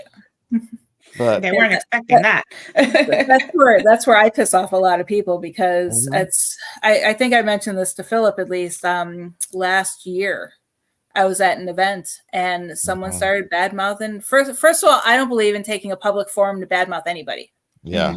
That just shows your character, for my personal. But someone started bad mouthing Zach on the forum, and I just stood up for him just because that wasn't my experience, and I completely pissed off this other person, talking about, the good side of Zach and how he knows he's an entertainer. Yeah. And it was like, holy crap, the whole panel, just the mood of the panel changed, and everybody was just like, okay, don't talk to her anymore. She's You've got an opinion. Like, oh my God. Right. I would have done that even if it was someone I hadn't met. Yeah. It's like, you don't do it's that the right in a thing to public do. forum. Yeah. It's like, I won't mention any of these people's names that were doing it, or any of the, people can figure by deductive reasoning, knowing my past. but I will never openly name a name Yeah. and say this person does X, Y, and Z, and don't do anything with them. I mean, live and let live. Learn yourself. Yeah. But don't badmouth others. Right. Well, I've tried to warn people, and they chose to ignore it, and then it's like, well, I'm not saying that to be mean and ugly. I just cared about you and didn't want you to get wrapped up in something that's going to turn out bad. Yeah, but you did that on a personal level. You didn't go on it's like if we wanted to, we could have a whole 2-hour Ghost Education 101 talking about just one individual. Yeah. But we just, we have the platform to do it. We just don't do it. We may tell people privately, hey, this is our experience. Take it with what you will. But we don't openly, and we could have, and we just didn't. It's not The View. Nope. Yeah. Even though the paranormal field feels like The View. But yes, it does. Yes, it does. Yeah. All right. One last question. Fun question. What's your favorite scary movie and why?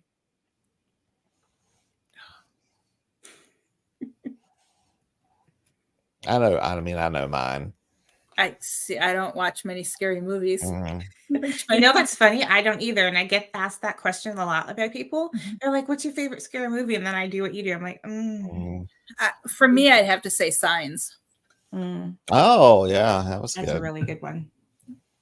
I don't do scary horror movies. I don't like, because the chainsaw and the slashing and all that's not paranormal. That's just gore. I like ghost story movies. Yeah. And to me, The Others with Nicole Kidman, I think was good. Ghosty movie. That's sweet. I loved the concept of that movie. It was like what, 98 or something. It's been a while. Yeah. To me, that was one of the best ghost themed movies I've ever seen. Because you're left with like, what? Yeah. It came to me at the end. I was like, oh my God, they're the dead ones. Yes.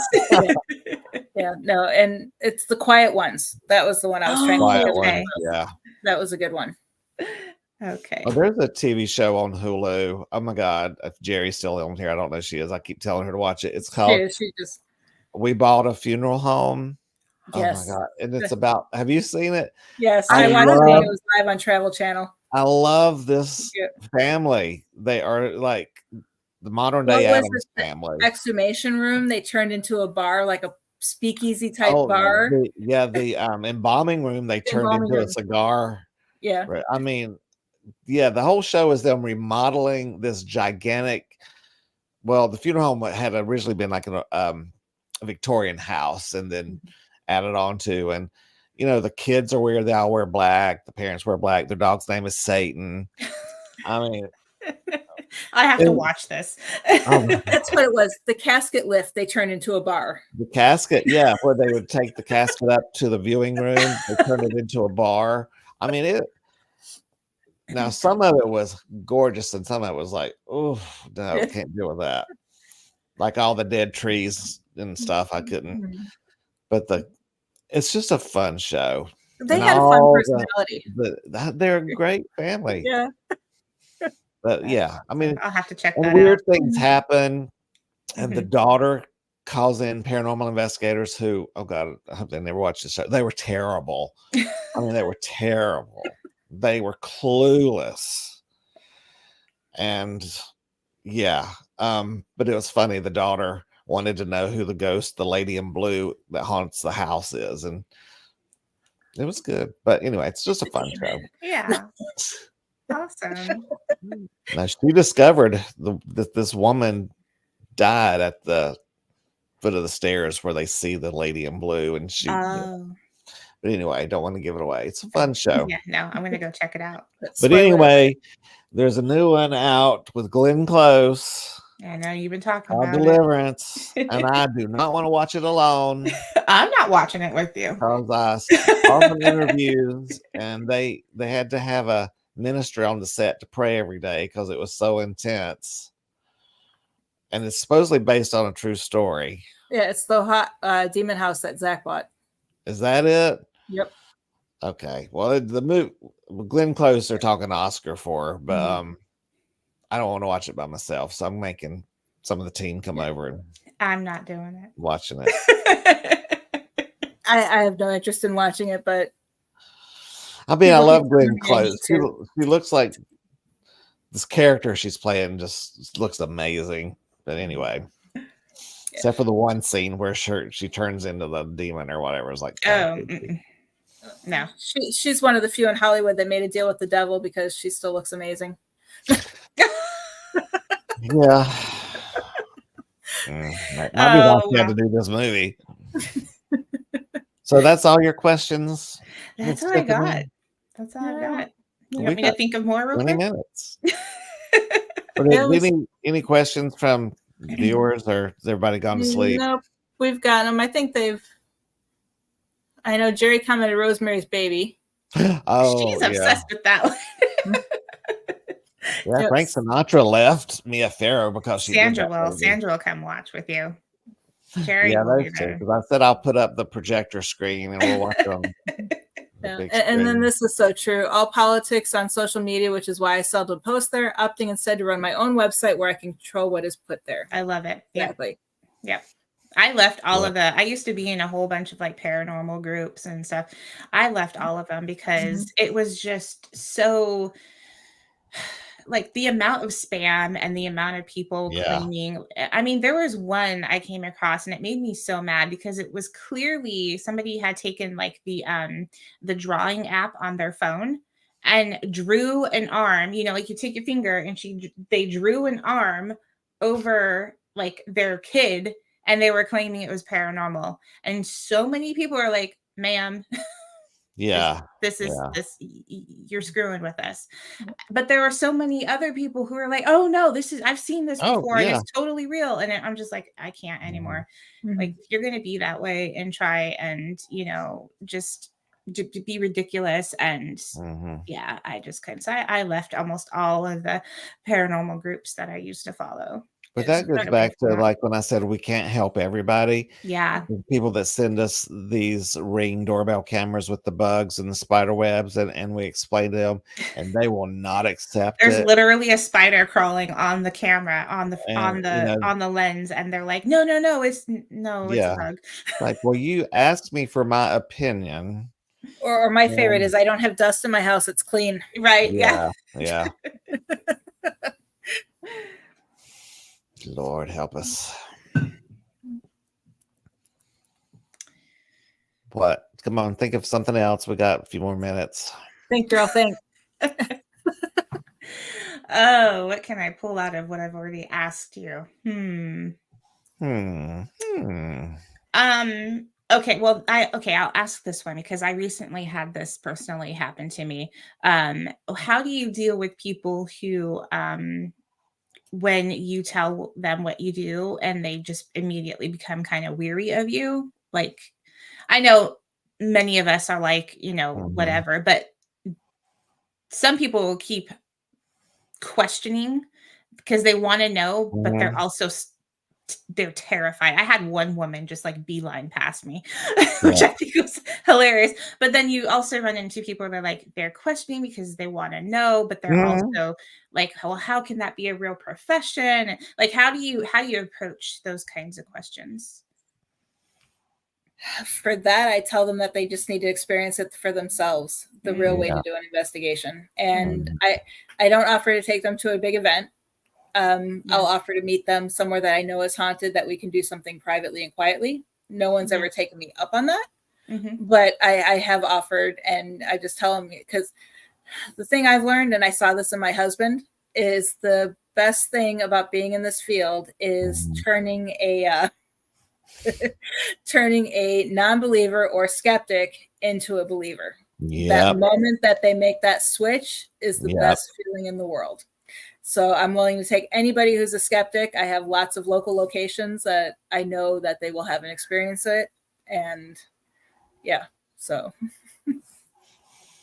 Awesome. Okay, I'll have to tell you the story. Some of you've probably heard it before, but you know, I was friends with Denise and Larry that owned antiques and unique collectibles in St. Augustine, a very well known haunted building.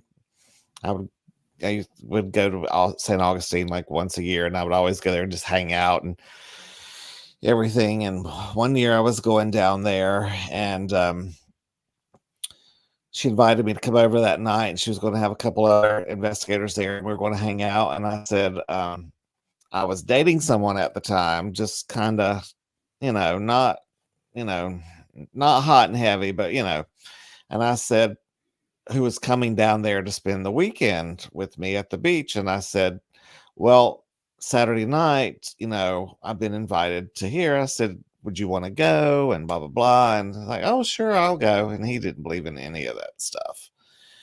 And so we have, I had the spirit box, the enhancer that's in the green box that has the scrambler to it, so you don't hear anything.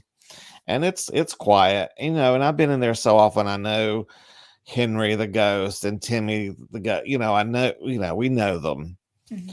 So we're sitting there, and I said, spirits, I said, my friend Travis doesn't really believe in any of this. Is there anything you can do to show him you're here? Now we're talking dead silent, and out of the speaker, clear as day, said, Travis. Well, he went to the car. I think after we got back to Atlanta, I think we went out once after that, and that was it.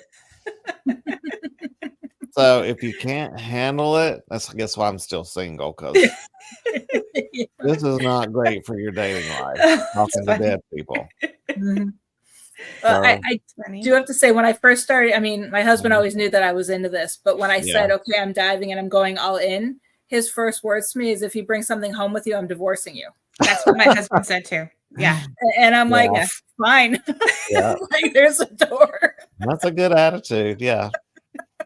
My husband said the exact same thing. He quickly changed his mind, and now he goes out there with me and investigates. So it's I don't mind if people actually, if they find out what I do and they seriously are curious and want, but then the people that are like, oh, it's like, I don't take it personally. They don't know me. Mm-hmm. That's on them, Yep.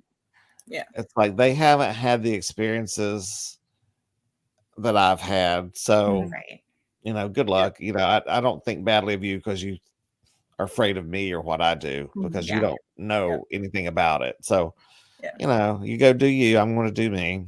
Yeah. Yeah. But call me when you have a ghost in your house. Yeah.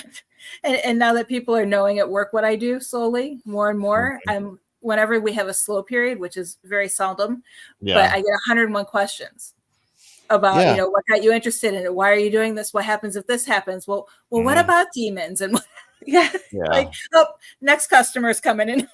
It's like, I don't have time for this. But also, people that would never tell anyone else will say, well, what do you think about this happened to me? And blah, blah, blah, blah, blah. And they'll tell you their personal ghost story and want some, because they know you're not going to judge them, think they're crazy, and they just want a little validation. They want some free advice. Yeah, exactly. Not that we charge anyway, but they probably think we do, so they're asking for it. So Sandra did ask a question, and I wasn't going to reveal too much yet, because I have some things that I haven't even told Philip that I'm working on in the background. But I did post a couple questions last week, and there are more questions to come. I have one question popping up every week based on this project I'm trying to do. But I had asked where people would like to see Philip and I investigate. Going back to the beginning of the show, Philip and I have never met in person. So I was just trying to see. I know. I'm trying to see where people might want to see us investigate together, that we could do some type of live streaming or even host an event at in the future. But no, we did not have a favorite answer that people, I mean, I can give the different answers. My favorite one was Tiffany's with Alcatraz. Of course, that's one place I've always wanted to go. I'm from there, so I've been let me take you guys. Let me take you guys. Yeah. Marie said Philadelphia area. And Debbie said Hinsdale House in New York. And then Sandra did say Eloise Asylum in Detroit. And then Anton is now saying come to Dallas Fort Worth. So, and then Palisade. Yep. I am actually doing a book signing down the road from there in March. So I'll be there for 3 days doing a book signing. But then there was another question that I had asked, and I'll bring that up real quick if I can find There's it. a paranormal group down there that Jerry knows. Okay. In that area, she should tell you about. She follows them and chats with them and stuff. Yep. Because she goes down to the Amelia Island. My cousin is on here, Luann. She says Chicago and Excalibur. A lot of places in Chicago we could go, definitely. And I'm sure she'll join us as well. Desiree says Vegas. I know the ins and outs, and I have a lot of ins at a lot of locations in Vegas. So not in the summer. But this also ties to be an unknown. I mean, not one of those fished out places. And that's why I have a couple of those in Vegas. Because there's one location that I did 2 events at, but since I've left Vegas, they stopped doing paranormal events. They only did it because I was there and I helped them. But they said I'm welcome back anytime to host an event there. It's just a cute little small mining museum that has a replicated mine, but it's above ground. Oh, okay. Yeah, I can deal with that. And it's fully haunted, so that's a lot of fun. But then when I had asked the question where they would like to see us do an event, and just for those of you listening, what I mean by an event, it's not a let's all go investigate with 100 people at a location. It's going to be an educational event in the beginning, kind of like our show with a presentation from each one of us, followed by a mini investigation.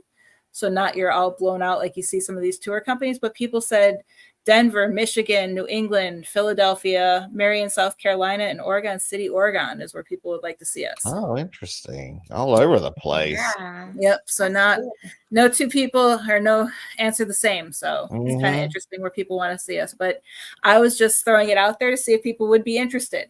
And I guess they are. Cool. I think Williamsburg would be fun too. Oh, yes. Yeah. You always hear about Gettysburg. Yeah. Yeah, there's too many events going on there right now, and too much paranormal politics. Oh, at Gettysburg, yeah. Oh, yeah. So I'm hoping to do something local at first, so you and I can both take just like a weekend off and meet somewhere in the middle. Yeah. And do something, but yeah, I'm working out the stuff before we start trying to see and make it happen, but.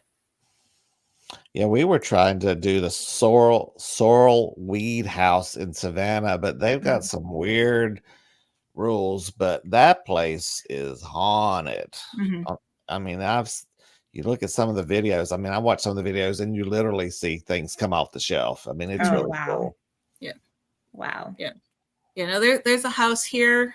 It's probably about 20 minutes from here. It's called the Wonder House, but it's a historical home that no one's ever done an investigation at, and they don't even let you on the property without a tour guide, and they just do historical tours. And I'm slowly wearing the owner down. Slowly, I'm getting there. Each time I talk to him, he gives me a little bit more of let me think about it. Yeah, but that's nice. Yeah, and Gamble Plantation down here is an old. It's the furthest south antebellum still plantation in operation. In operation. In operation in the aspect that it still has somewhat of a farm on it, but it's run by the state. Yeah, I see. Yeah, but it's run by the state. Well, our investigation Saturday night, the building had never been investigated. We're the only ones that have investigated it. Yeah. And we can't share anything. But maybe one day. Yeah. So hopefully keep your fingers crossed. We may come up with something hopefully in the future. And if anyone would like to sponsor us, like a wealthy person. Yep. My dream is for you and I to be able to take this on tour and turn this into something that we can do at different locations, and then bring, on at the different locations, bring back some of our former educators and some of our former guests, and, make it more of an education event, not just a ghost hunt. Right. Yeah. That's my dream. But And somebody in Texas won my $1 billion last night. So, Oh, yeah, unfortunately, No. I hope they needed it more than I did. Anything else? Because we're in the last 3 minutes of the show. No, what's in the future as far as In the guests? future, let me pull that back up.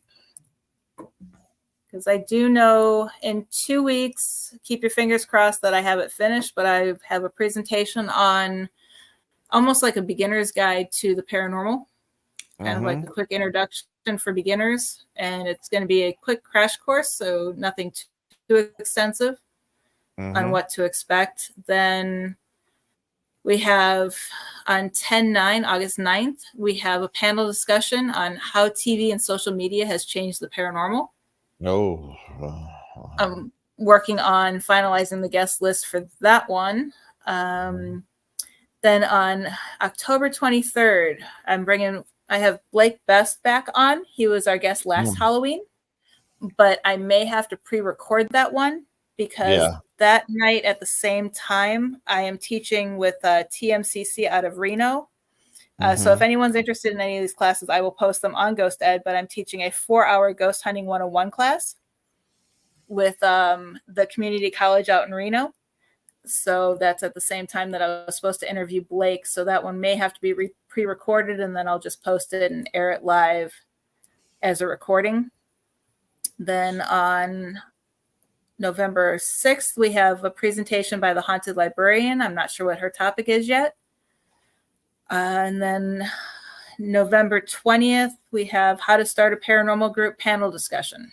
And then we will be off the month of December and January 1st and return January 15th. Very good. I want to see your, when are you doing the beginner presentation? Is that 2 weeks? You're going to 2 weeks try? from today. Yep. Yeah, I might want to get a copy of that because I have to do a presentation at a library on October 19th. I may want to freshen it up. Maybe something that you've got in yours. I might. Yeah, it's like I said, I'm trying to condense that 4-hour presentation down. So it's down to 2 hours, which isn't too hard per se. I just won't go into all of the details. And I don't think the college would be too happy if I gave all the details out for free when they're charging people for the class. Yeah. So, but then Won't buy the cow if they're getting the milk for free. Right. Then on October 30th, though, a week after my Ghost Hunting 101 presentation with TMCC, I am doing a 3-hour class on scientific inquiry and the paranormal. Ooh. Busy girl. So, yeah.